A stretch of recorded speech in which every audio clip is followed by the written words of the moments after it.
Hello everyone, welcome to Parsha with Passion, welcome to Torah Anytime, and welcome to Parshas Vayakhel. In this week's Parsha, we're learning all about how the Mishkan was made. Unbelievable. Just in last week's Parsha, we learned about the Chet HaEgel and all about how the Jewish people sinned with the golden calf. And then afterwards, after the Yom Kippur, after everything came forgiveness. And God said to the Jewish people, make me a Mishkan so I can dwell among you. I forgive you. We're starting again. And as a matter of fact, I want to show you what it means to be close all the time. Make me a special place and you'll be able to serve me there and feel my presence there. And wherever you go in the desert, no matter what, you'll set up this Mishkan and you'll be able to feel my presence there and connect with me. Now, how are they going to build this Mishkan? Who's going to put this together? Remember, all they've built until now is pyramids. And the Mishkan is a temple. It's a beautiful thing. It's full of intricacies and art and beautiful fabrics and sculpture. How is all this going to come together? So there was a very special boy named Bezalel. And Bezalel, that's my husband's name, so I love saying that. It's such a beautiful name. Bezalel means in the shadow of Hashem. Bezalel was the one who had within him the knowledge of how to make it and how to put together all the craftsmanship of the people that wanted to help. And the Torah uses a very interesting word. It says, Chachma slave, whoever has the Chachma of the heart, the wisdom of the heart. All those who have the wisdom of the heart will come forth or came forth and gave to the Mishkan, gave their talents to the Mishkan. And it's a very strange kind of word. Wisdom of the heart? How am I going to make a crocheted tapestry with the wisdom of the heart? How do I do that? What is that? Wisdom is usually in your head, and your heart is your center of feeling. So what is wisdom of the heart? So we learn, I have a tickle. There you go. It's part of the fun of wearing tickles. So we learn that wisdom of the heart means someone who so deeply desired to give to Hashem, who so deeply desired to participate in this way, who wanted so badly, the word is teshuka, they had a yearning to be a part of this Mishkan. That person got the wisdom necessary in order to make their contribution. So think about this. What are we saying over here? How did someone get the talent? Simply by having a yearning for it, by wanting it so badly. And actually, it says in Moshe Rabbeinu, when he saw that Bezalel had this yearning, he understood that he was the one who was meant to do this. He had the skills because he had the yearning. That's what he was about. So the lesson in this week's Parsha with Passion is about yearning, is about daring to want, daring to dream big, daring to make the contribution that you're dying to make. I had a wonderful time talking to my friend the other day, and she was saying something very poignant. She recently opened her business at a brand new level, helping so many more people. And she said, I feel sadness sometimes, even though I'm so happy for everything that I'm doing, because I think of all the time that I wasted, that I could have been doing this, but instead I thought, I'm not that guy. There's other experts out there. There's other people who are, I don't need it. You know what? I'll do it for free, or I'm not going to give myself a label. It's just something that I do. And in the meantime, because she was holding back, not only wasn't she making the money, but she also wasn't taking her gift to more and more and more people. So even though she's so excited, she's also noticing, it's wasted time. So of course it hurts for me as a friend to hear her say that, and I want to say to her, and I do say to her, like, no time is wasted, because look who you've become, look who you are at this time. So certainly there's no such thing as wasted time once you use that time. But how many times have you said to yourself, I wish I could, but I can't. I know I have had many great women, literally Rebbitzins, coming over to me. They look at my tickle and they say, I wish I could wear that, but I can't. You look like a queen, but I could never get away with that. And I feel so bad. It's not about the tichel, it's about what they want. If for some reason someone feels that this is important to them, that this is going to elevate them, that this resonates with their neshama's avoda, go for it. What are you waiting for? What kind of time are you wasting? Jump into your dream. Because we learn from this parsha, once you jump into that thing that you want to do, Hashem gives you the gifts necessary to make it happen. You know, I am new to Torah Anytime. I think this might be my 4th video. And the thing that, so many things moved me about Torah Anytime. Mainly their absolute focus on the goal. All day, all night, we get Torah out to people. We knock ourselves out. We set up cameras around the world. We just, that's our whole goal. Last week I recorded with a different camera. I wanted something that I thought was sharper and more clear. From all the 200 plus videos that are uploaded every day, they caught it. And they said, the video quality is not up to par, or not the video quality, the sound quality. Where's that mic, this mic over here that we gave you? And it was so inspirational to me. Their singular focus on giving people a Torah experience that they could have at their fingertips all day, every day. And what struck me when I was speaking to Shimon, who was the beginner of Torah Anytime, was how he said that how it started was that he loved learning Torah. He started to go to lectures when he was a teenager, and he was religious. If I got this right, he was becoming more religious and more into Torah. If I got that correct, he started going to lectures, this much I know, and he loved them, and he wanted to record them. So his parents bought him a video camera. Yay for parents, I love that part. But then, as he amassed his collection, people would say, what are you going to do? Are you going to put it on a website? What are you going to do with all these videos? And he said, well, I don't know. And then I think his brother, or perhaps it was a friend, got a degree in all things computers in college, and they put it together and they became Torah Anytime. Now I ask you, millions of hours of Torah learned. Could he have done that? Could he and his brother have done that? Could he and his brother and now their partner have done that? 3 people. Can they do this? Go ahead, when you finish with this video, take a look at this whole site. Take a look and realize what it takes to make this. Who has that kind of talent? When you're just one person, you need an army. Who has that kind of time? You need days and nights. You need like 10 days a week just to get the Torah Anytime videos up and running. And yet it happens, and it's amazing to me. It's a whole new world. I'm new to this Torah Anytime planet, and I'm looking around and I'm like, wow, how did this happen? How it happened is that there was a yearning, and every time I speak to them, I hear it again. I hear the absolute, the desire, the focus. I will, I can, I must. It's going to happen. We're going to do what it takes. And Hashem just pours down the skills that are necessary. So here's a question for you. What holds us back? Why should any of us not fulfill our dream? Don't we all want to have a legacy like Torah Anytime? Don't we all want to say, I put something out in the world that helped millions of people, thousands of people. I created something in my family that's lasting for generations. I changed something in my character, and I'm now a new person. I took on a new level of tznius, and now I feel more proud and more wholesome, and I changed my bechira point.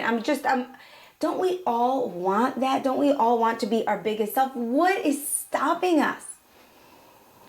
At the root of it, what is stopping us is that each of us is saying, I like it, but I can't do it. I can't do it. I can see how it can be done, but it's not going to be me. Or it's not me right now. Or it's not the time of my life. In short, I'm not worthy. Anyone who you know who is great did not start out that way. They tell stories of our righteous people, of our tzaddikim, when they were little, that they started out with, already when they were little, they were scholars. Already when they were little, they were perfect. There might be a little bit of truth in there, that they're very elevated souls, but these stories are dangerous and tricky, because even if they were very saintly and special, They were not great. They were little children. In order to become great men, they had to work on themselves. They had to say, I can't stay in the base medrash longer. I am worthy. I am worthy. Hashem wants my Torah. Not my Torah is indispensable. I need to do this. And at the root of it, when we say I'm not worthy, we're telling ourselves a lie. We're telling ourselves that whatever this thing that we have to offer is, it's dispensable. It's replaceable. Somebody else will do it. And that's just not true.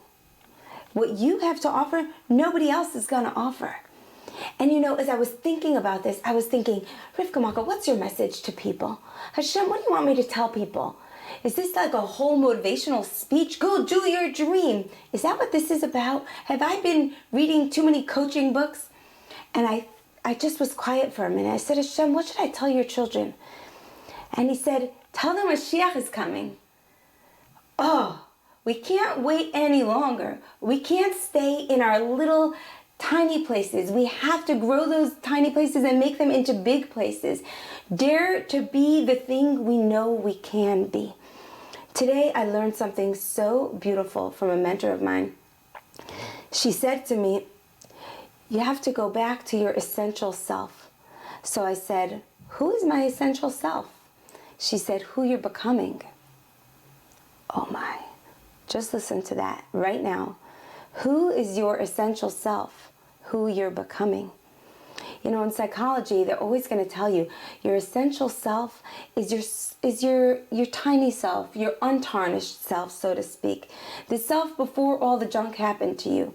But that is not true.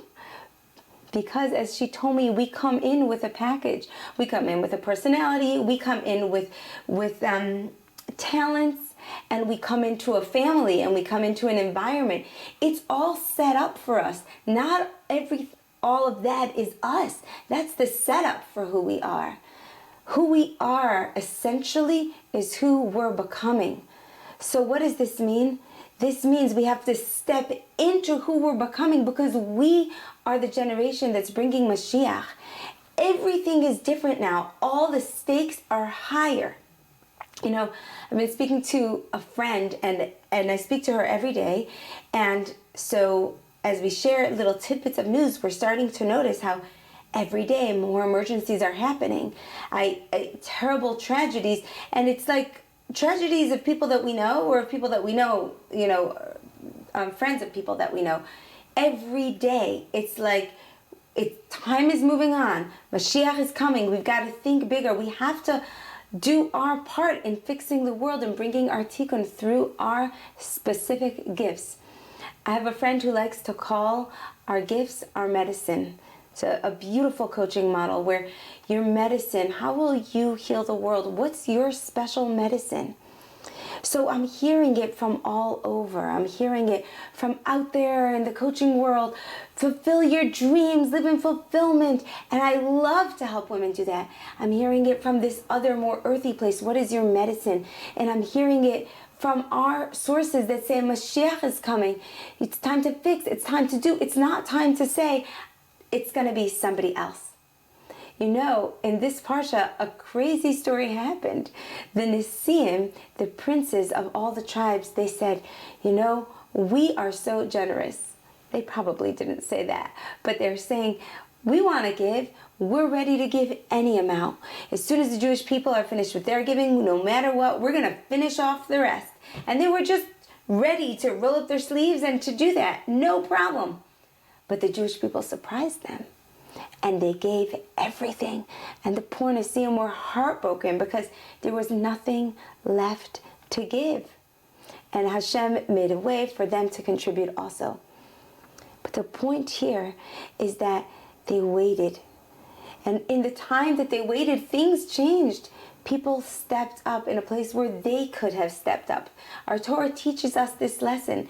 We're always waiting for somebody to open an organization. Somebody should do something about this. Somebody. But who's going to do it? I spoke to two principals. One principal and one principal's wife. And they told me the saddest thing. It really broke my heart. It actually messed with my faith in the system.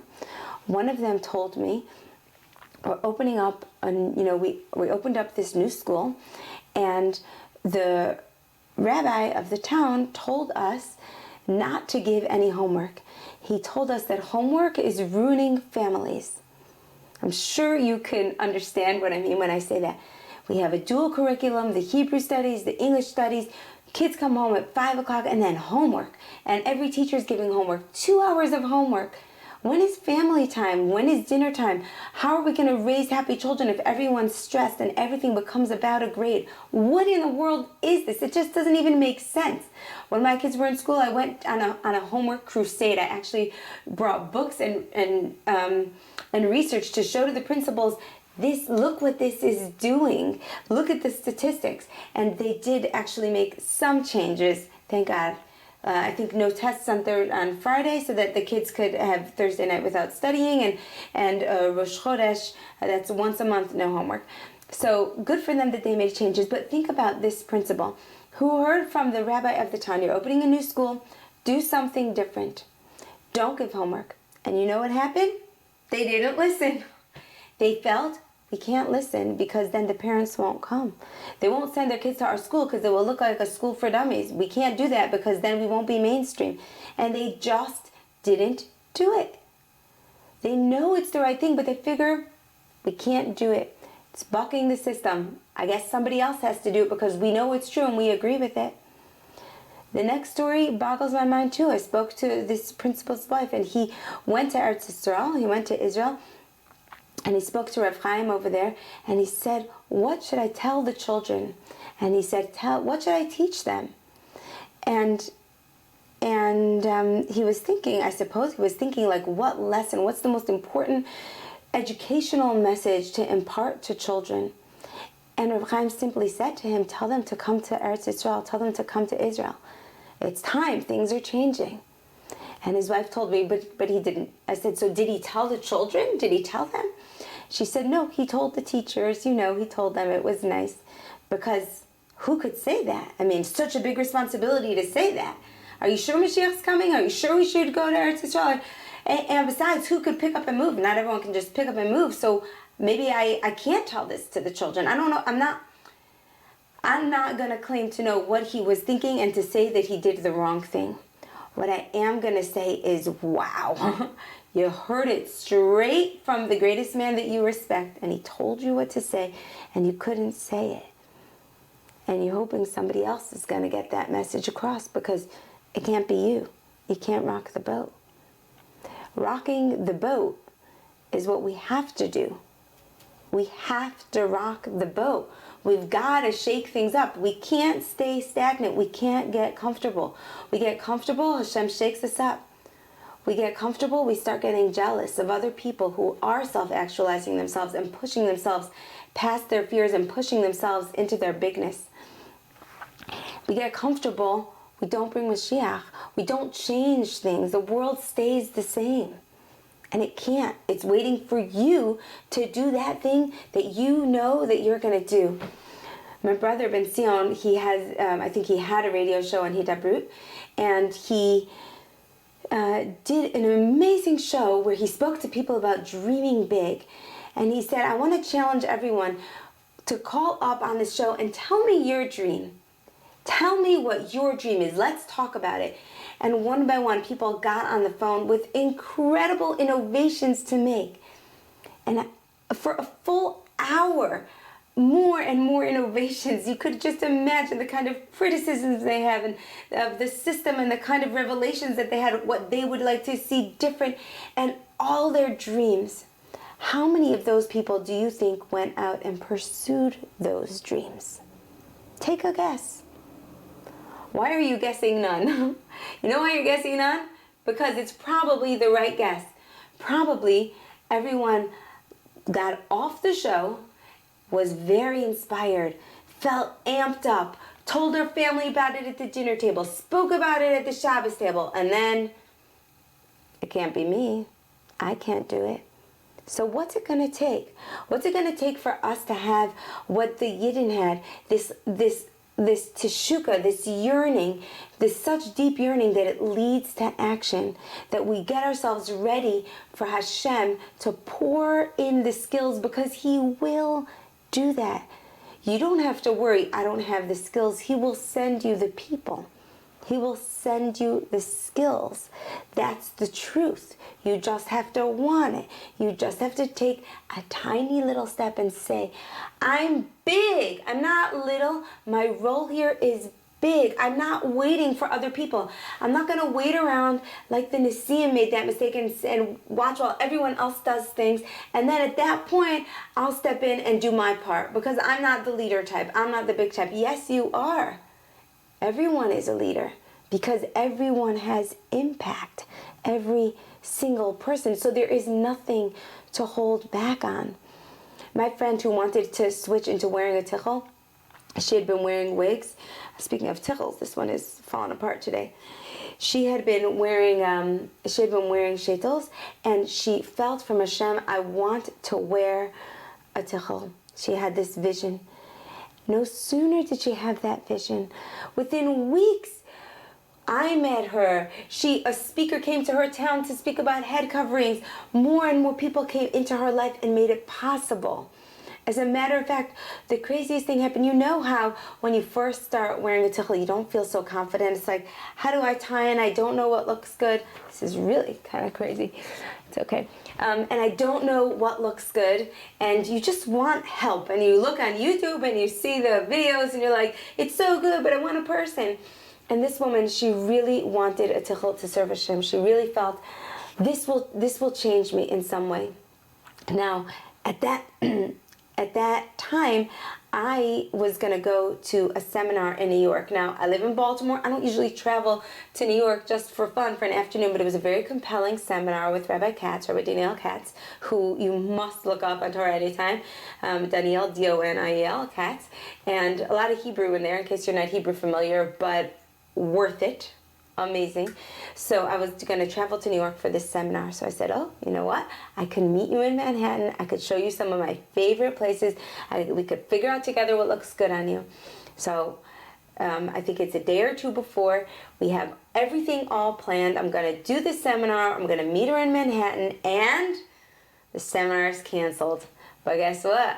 I already have the bus planned. I'm already going. Hashem arranged for her to have her personal tichel consultant come all the way to New York for her and go shopping with her. That's how much He supports us when we are ready to take the next step. When we're ready, then it happens. We don't have to be scared. You know, whenever I share with you over here on Parshas with Passion, I try to share honestly. So I will honestly tell you that this Torah Anytime thing going on here, this weekly video, it's amazing for me. I'm loving it. And I want to tell you how it happened. How it happened is from Hashem. I don't know what He has in mind, but I'll tell you a little story that I was on the phone with my brother, Ben Sion, and we were talking about a good idea. And as we're on the phone, he says, I think I gave him an idea, and immediately he riffed off of it, and he's like, we should do a telethon. Yeah, we should do that. Let's do all day Hanukkah. Let's bring in speakers. Let's interview, and you'll come in and you'll be the interviewer. And he starts making this grand plan. And most people would just say, okay, grand plan, wow, wish we could do it. Let's take 6 months and figure that out. Good idea. Let's work out every single detail, but that's not how He works. He thinks big. Big means we can make it happen. We're on Hashem's team. Let's do this. And so it was only around two weeks later that we had an entire telethon prepared. Now, meanwhile, I was going a little crazy. I do say crazy about every third adjective I noticed, and that's that. I was going a little crazy because it was new territory for me. I didn't understand what the telethon would be like. I thought it would have to be like a talk show because there's an audience where you basically stand in front of the audience and entertain them. And I just felt, I feel so exposed. I'm going to stand there. There's going to be cameras on me, and I'm going to be laughing and talking and making jokes. This feels really weird and really odd. And then I heard that I'm going to be interviewing rabbis, and I'm like, wait, I'm a woman. I don't know how to make sense of this. How do I interview rabbis? This is a real challenge to my tznius. How do I conduct myself? And I was mamish in a tizzy. Like I wanted to, and I kept thinking, like, Hashem, what do you want? Like, I want to do this right because I can tell from the momentum of this thing that this thing is supposed to happen. And I can also tell that I have what it takes to be that interviewer. I know you gave me those gifts, but I can't figure out how it's supposed to go. What does that mean that I'm going to just like sit in front of a camera in front of like thousands of people and interview great men? I couldn't, it was very confusing for me. So I talked it through with my mentor, and I found the place of bigness. I let go of the little, and I found the place of, wow, what an opportunity to step into your tznius, to step into a queen, you know, into a way of talking to a person where it's with royalty, where there's with measured distance. And I'm so friendly. That's why I don't like to do the interviewing men thing. But what does that mean to, you know, sit in dignity, come from the queen place, and be genuine and be kind and be all that, but really I don't know how else to say it. Be in the queen place, so that it does have the right taste to it. And when I thought of that bigness, and I thought of all the Jewish women who I admire, and how they navigate the great big world with so much dignity and so much grace, and I thought of our mothers, and I thought of just all the people in Jewish history who and how they conducted themselves, I was ready. I was really ready. I moved into that place of, I'm one of them. We're all one of them. I want to tap into that energy and sit in bigness, not sit in littleness. I can't. Yes, I can. Yes, I can. And there at that telethon is where I got the chance to interview the founder of Torah Anytime. I think his name is Shimon. And I want to say his name more respectfully, but I just remember Shimon. And from that, I had a conversation with him that after a month or two ended up here. And now that I'm here, I'm making these videos with you every week, and it's big for me. Because in my little self, I say, Rivka Malka, you're inconsistent. You're unpredictable. Your life is unpredictable. You can never put something on your blog every week like everyone tells you should do. You can never send out all these emails every week like everyone tells you should do. But when I moved into my big place, into my Torah Anytime place, into this place of dreaming, into the telethon place, like, just dream it and do it. Because it's not for you anyway. It's for Hashem. It's for His children. It's not about you. It's about something so much bigger. It's about that teshukah that's yearning. Step into that place. Then look what happens every week. I come here, and it's amazing. It's an amazing gift for me to learn the Parsha. It's an amazing gift to be with you. So that is the message of today.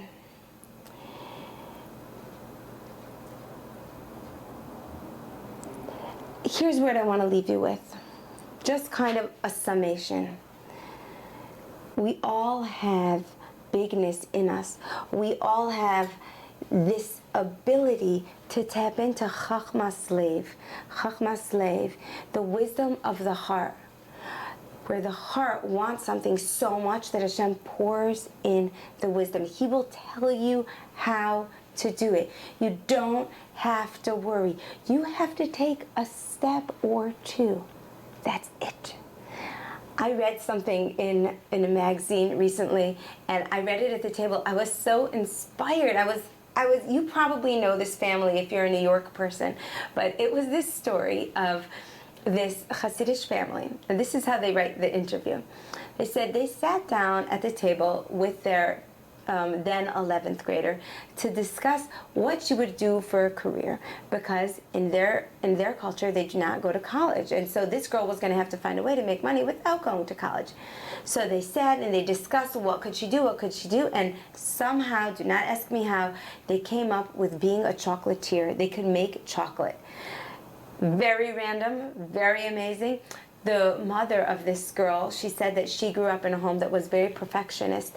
Everything was just so, and there was a great pride and a great kind of royalty around making things beautiful and making everything just so. So she had what it took to make things perfect, because with chocolate, everything is about the perfect temperature and not having any water around, and just really not even, they can't even cook in their kitchen when they're cooking their chocolates. So she said that they studied everything they could about chocolate, but they weren't going to go to college or to, I guess, a culinary school where there were men and women. That didn't fit in with what they did.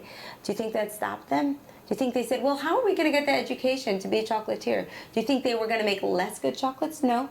They stayed in big, and they actually called up the head of the school, the head teacher, and they told him that we would really like to study with you, but we can't attend your school. And he came and he gave them private lessons. Who knew that such a thing was possible? You know, God knew.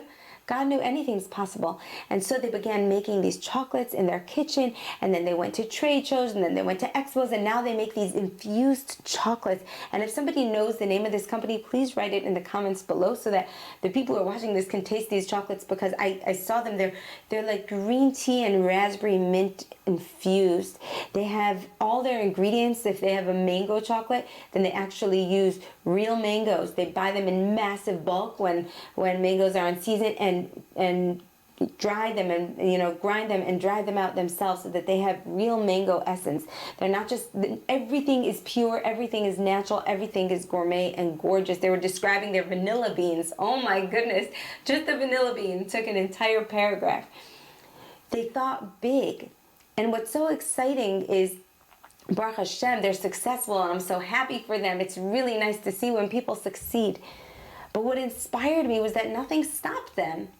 It just didn't stop them. Never knew anything about chocolate. That's okay. It's just me and my daughter, and we can't go to school for whatever reasons they had. Well, that's okay.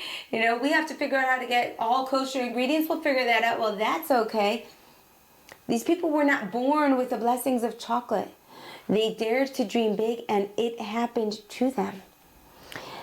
Think about a time in your life when you were given the strength that you needed to accomplish something you didn't know that you could. You've had those times, right? So now think about the next thing that you need to do. And I say need, not want, because we're in this space of Mashiach. We're in this space of let's get moving. I had a dream of about 2 weeks ago. And first I was laughing at the dream because, like I tell you, I coach women all the time, and so coaching's on my mind. It's very powerful work. So I had this dream, and in my dream, everyone was a coach. The whole world was coaches, and each person had like a label, like I'm a coach of this, I'm a coach of that. And it was amazing. Like, I'm a coach of car fenders. Everyone had their little specialty. And as I repeated it, I think it was to my husband, he said, yeah, it's true. That's true. Everyone is a coach. Everyone has something that is uniquely theirs to offer. If they're great at organizing, great at systems, great at people, you're great at something. And inside of you is a dream to make something with that greatness. So do it. The whole world is coaches. The whole world has something special. And I'm not just talking about a cute message of you're so unique, you're so special, you have a special light and a special glow. Light is good. Light means that you have a good heart. But I'm not talking about light over here. I'm talking about a desire so deep that you actually take the action. So that is this week's Parsha. Wishing you Chachmas Lev in Parshas Vayakhel. Wishing you a beautiful Shabbos. And thank you very much. Bye, everyone.